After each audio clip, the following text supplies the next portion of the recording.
I see it, but I don't see it. It's becoming clear to me. Ooh.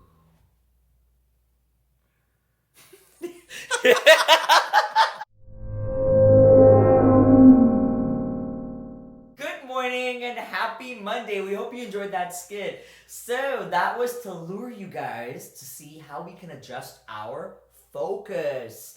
New month. Guess what month this is? Before we even begin adjusting our focus, your boy Al, it's my birthday month. Woo! Marlon sucks at remembering birthdays, by the way. Last week in September, it is I. So it's time to adjust my focus. And a lot of you guys have been talking over the last few months about how things have been working. It's been challenging. We've gone through so many things. And here we are. We made it to 9 months of the year, right? We're starting our 9th month. So how do you go about adjusting your focus, Marlon? Bring it back to me. That is how you adjust your focus. Okay, so I was reading an article and it really resonated with me because one night I was laying back and I was saying to myself, you know what, I'm tired complaining, I'm tired feeling complacent, I'm tired of all of this. What can I do to change things or improve or try? So it said 5 tips to improve your focus is number 1, read, write, meditate, 4, surroundings, and 5, measure.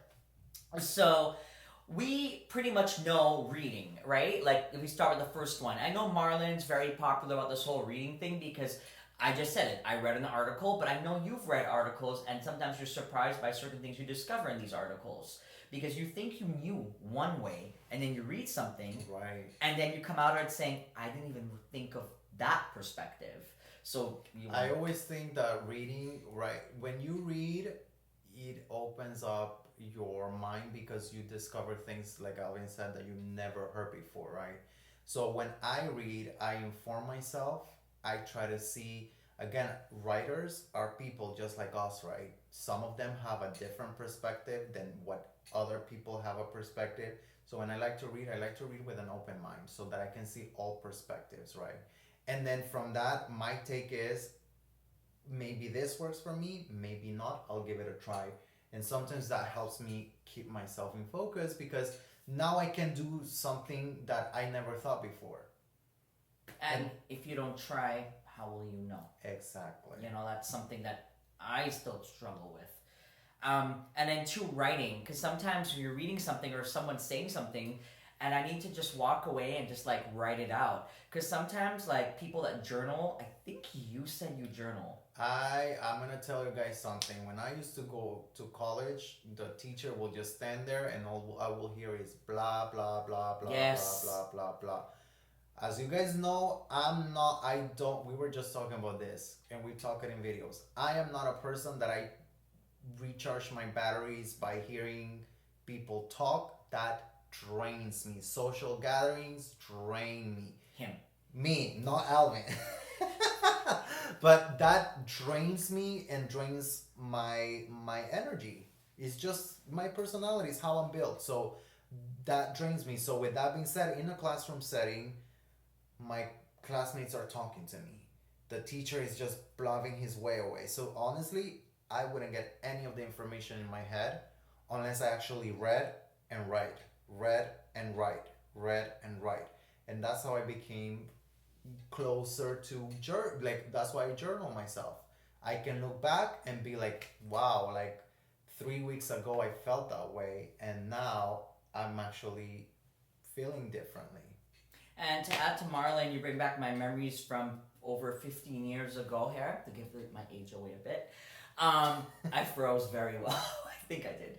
But yeah, I used to, like, after working all day, I was finishing my bachelor's and walking to my university, and I had 2 courses a night to finish up my bachelor's, and 3-hour lectures after working all day long, it's very draining, so I took a tape recorder, and I would record it. And then I'd go home, and I would spend my Sundays locked up in my room for 8 hours from the lectures, listening to what the professor had to say, and I would type it. Because by me typing it, that's how I remembered it.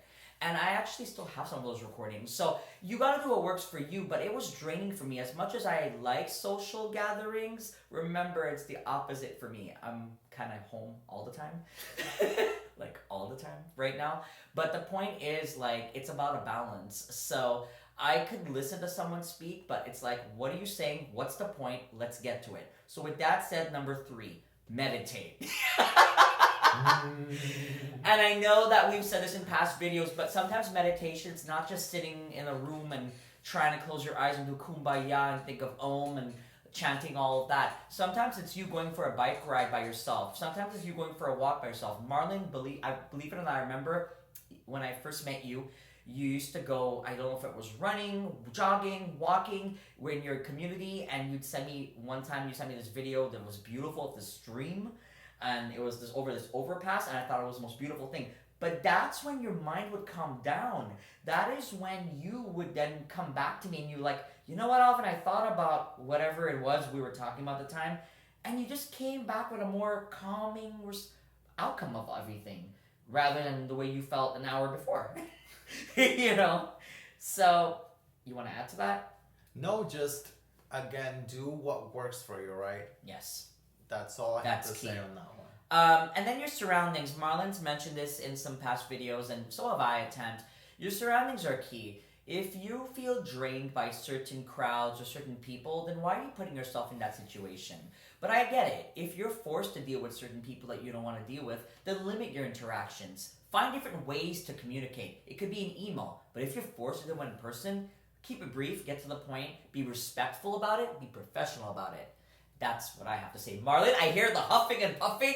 Let it out! Let it out! There is people that I have to be mentally prepared to see them and be mentally prepared to hear what they have to say.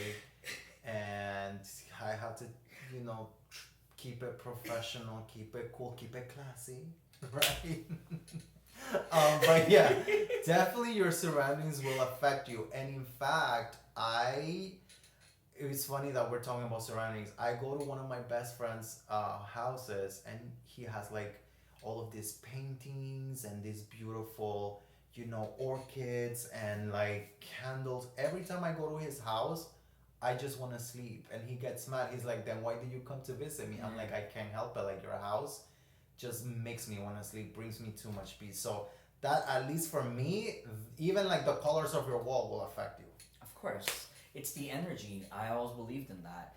And then finally, the measure. You measure, you assess your surroundings. You assess all these points of like, what are you currently doing in your life that has been working? And then what is not working? Then go back and reassess by yourself and say like, okay, what should I maybe, tweak? And then change that and then try. Like Marlon said, if you don't try, you don't know. So that's what I have to say about measuring or rather assessing the whole everything. What do you have to say about that? Assessing honestly takes us back to, I always put assessing and meditation together. At least for me, that's what it works. The way I assess myself is, again, when I go on those walks, what could have I done better? Yeah. When I go exercises and it's my me time, how could I deal with X situation? Or am I out of focus now on I'm trying to achieve this goal, and am I out of focus? Like, have I chased what I said I was gonna do in my list of to-do things, right? So with that being said, that's how I associate it. What do you want? How are you going to make it happen? That is what I want you guys to think from all of this. Because if you want something to happen and it hasn't happened, then what are you going to do within yourself and within your power at this moment? Because it's going to change, because life changes. Change is constant. What are you going to do to make the change within? Marlon says it often. You need to be the change. How many times have you said that in this room? Because if you're not going to be the change, then you cannot expect a different outcome. You're always going to be, same old crap, different day. I think it's time some of us want to change that. And then one of the final things I wanted to say about this was sometimes you just need to disconnect. And for me, that was still is sometimes my Sunday afternoons where I literally will disconnect from the world for a few hours and they're like, "Are you alive? Are you okay? Oh my God, there's nothing. I haven't heard from you." Because sometimes I just need that time just to like be away from technology for a few hours. I know it's hard to understand and coming from me, but yes.